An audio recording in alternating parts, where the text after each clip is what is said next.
Hello, everyone. You've probably heard about flow state, the magical zone where work feels effortless, time disappears, and you produce your best stuff. And you've probably also read the advice for how to get there and thought, yeah, that's never worked for me.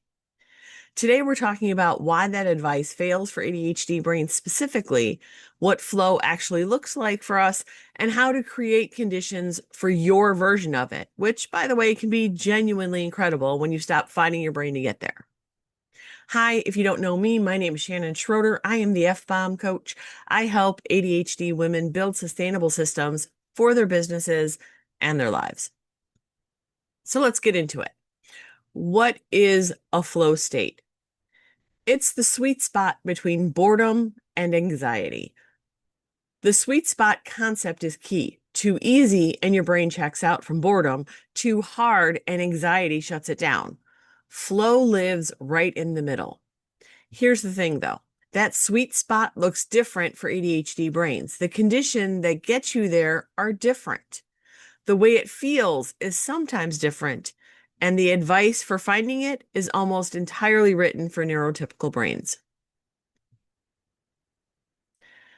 Every single one of these is reasonable advice for a neurotypical brain. Eliminate distractions, schedule long interrupted blocks of time, sit down at the same time every day to build a habit, start with your most important task, and clear your environment completely.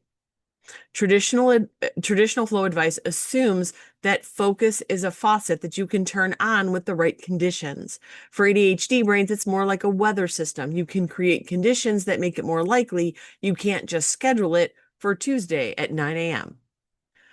None of this means that flow is impossible. It means you need a different map to get there.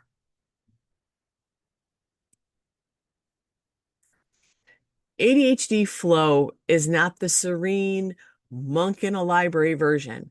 It's often messier, louder, and more chaotic from the outside and absolutely electric from the inside. If you've ever been in hyperfocus, you've been in flow, that completely absorbed, can't stop now, where did the last 4 hours go state? That's your brain in its peak performance mode. The difference is that neurotypical flow tends to be more accessible on demand. ADHD flow often requires specific conditions, and those conditions are personal, not universal. The work of this video is helping you figure out what yours are. The 4 ingredients of ADHD flow. These 4 things don't guarantee flow, nothing does, but they make the conditions right. And for ADHD brains, conditions are everything. Interest or meaning. The task has to matter to you somehow or be genuinely engaging. The interest piece is non-negotiable for most of you. We can sometimes manufacture it. We'll talk about how. But if a task has zero personal relevance or engagement, flow is basically off the table. Like when you were younger and you couldn't focus on doing your math homework or you're writing your essay, but you could literally spend 4 hours putting together a Lego set or playing a video game. That's because the interest was there.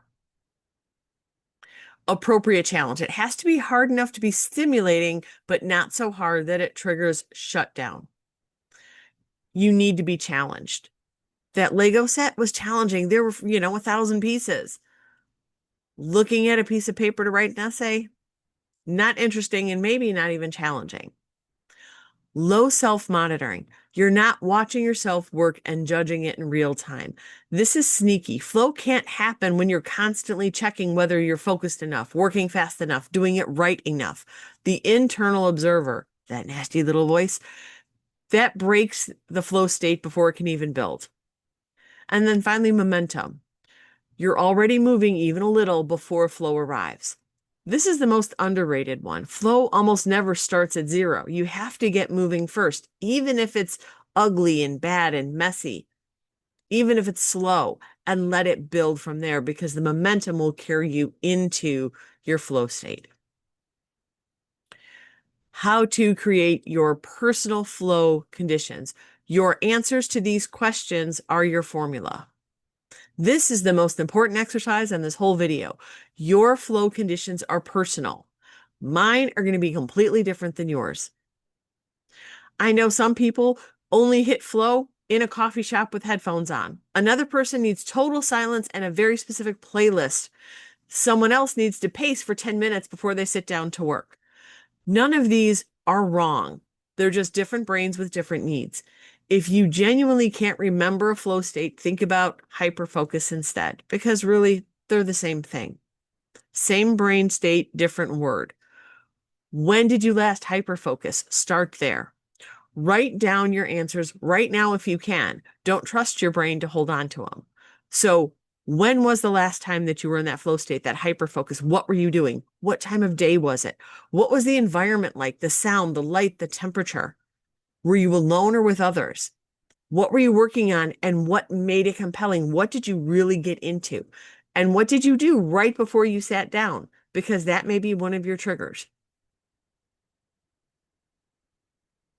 Manufacturing conditions sounds like cheating, but it's not.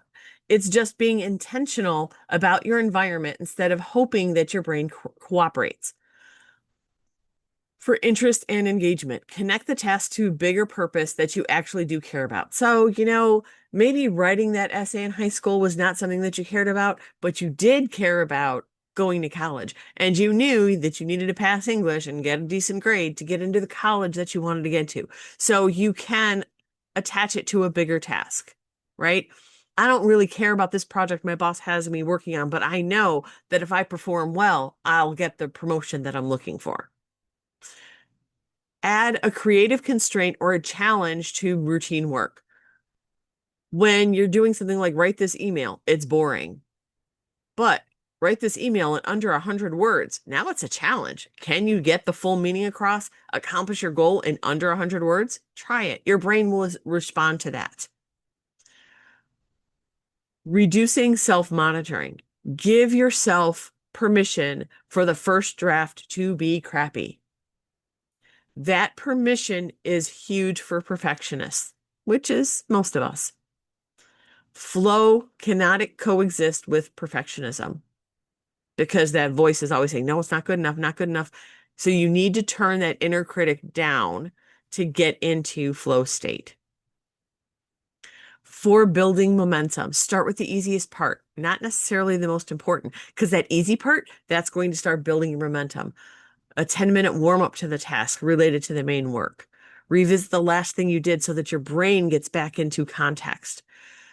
Starting with the easiest task often feels counterintuitive because you're like, but I have to do the most important thing. You do, but you're warming up.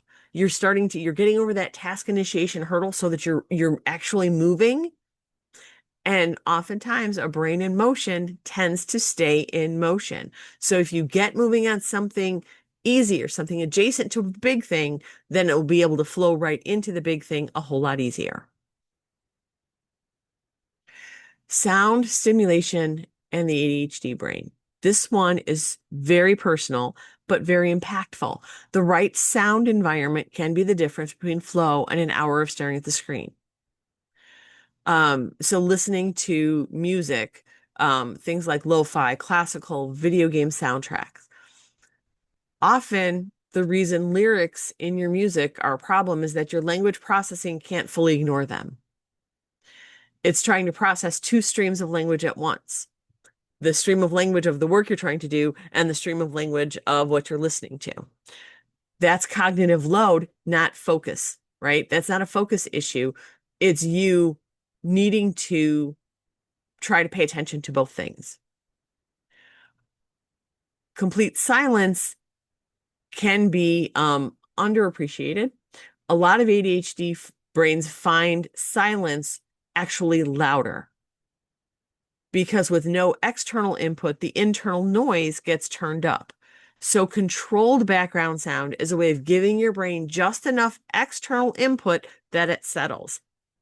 I see this a lot when I'm working with clients and they're like, I can't study because I'm trying, like, put on some music because it blocks out some of the other external things and it gives your brain something to help you focus in on the language at hand, at the task at hand. Video game soundtracks can be an underrated gem because they're specifically designed to keep you engaged, and in a performance state without distracting you. So your brain, if you're a gamer, your brain already associates this with focus.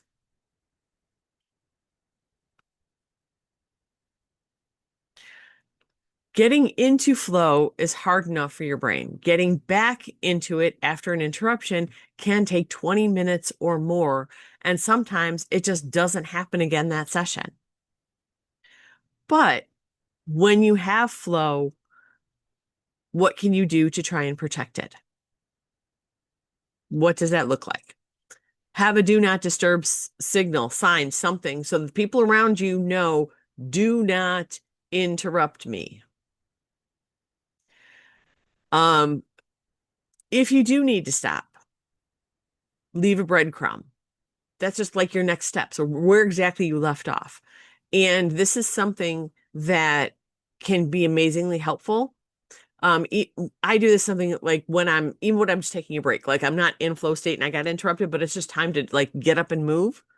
Just a little one sentence, I need to, or it's just so that you know, as soon as you come back, your brain can jump right in. You don't have to reconstruct where you were. You don't have to look back at all of the other things to figure it out. You're giving yourself exactly, this is where I left off. So you can jump right back in. Resist the urge to switch tasks, even if something more interesting appears. That's a real temptation, right? The new shiny things are always all around you. Your brain will absolutely try to redirect you toward that shiny new thing. Okay? Because flow on the old thing starts to get boring. The shiny new thing is awesome. This is the one time I want you to consciously override that pull. Again, if you need to, man, if you're afraid you're going to lose it, put it in your parking lot, right? Put it there. And then it's safe and you don't have to worry about holding on to it, but you can go to that shiny thing when you're done with the thing you're working on. To be in flow means that you're not checking the other things, no emails, no messages. It's out there. Keeping your brain dump list nearby so that you can add things to them, whether it's your brain dump or the parking lot. Using your flow state is important. You want to treat it like the resource that it is. And what do you do when flow doesn't come? Flow is a peak state. It's not a baseline state. Expecting it every single day is like expecting to run a personal best time every time you go out, every time you go for a run or a jog. You're not always going to get your best time. Some days the conditions won't be right. Your energy is low, your stress is high, you had a crappy night's sleep, something emotionally heavy is weighing on you. Those are not going to be flow days. And trying to force it usually just results in frustration and worse output than if you would just try to do something shorter and easier, less taxing. This is where sprint strategies become your backup plan. Not every work session needs to be peak performance. Progress, even on a low flow day, still counts as progress. You're going to do what you need to do, and that's all you can ask for. You are not broken because flow doesn't arrive on a neat schedule for you. You're not failing because silence doesn't help you focus. You are a different kind of brain that needs a different kind of map. The work is figuring out your map, and every time you notice what helps and what doesn't, you're adding detail to that map to help you get there faster and easier every time. That's not wasted time. That's the most important self-knowledge you can build as a neurodivergent entrepreneur so that you can build the tools that you need. Thank you so much for being here today. I hope you found this helpful. If it resonated with you, hit like and subscribe so that more people can find it.